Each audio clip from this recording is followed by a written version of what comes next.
Tagnitoon liittyminen on helppoa ja nopeaa. Lataa Tagnito-sovellus ilmaiseksi sovelluskaupoista. Luo käyttäjätili. Tilin luontia ja unohtuneen salasanan palauttamista varten vaaditaan ainoastaan sähköpostiosoite, jota ei koskaan näytetä muille käyttäjille.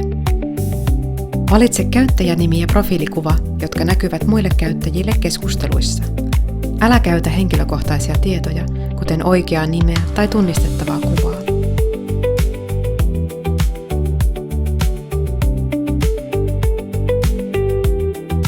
Kiinnitä tagi esineeseen.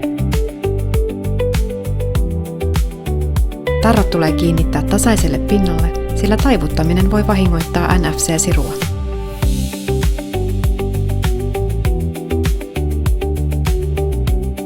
Aktivoi tagit käyttäjätilillesi skannaamalla ne Tagnito mobiilisovelluksella. Voit antaa jokaiselle tagille yksilöllisen nimen, julkisen nimen, kuvauksen ja kuvan.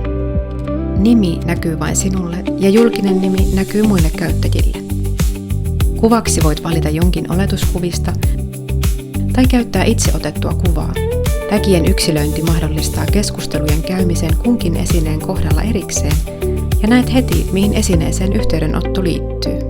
Tagit voidaan myös poistaa käytöstä ja ottaa takaisin käyttöön milloin tahansa, esimerkiksi jos haluat väliaikaisesti lopettaa viestien vastaanottamisen tietystä esineestä.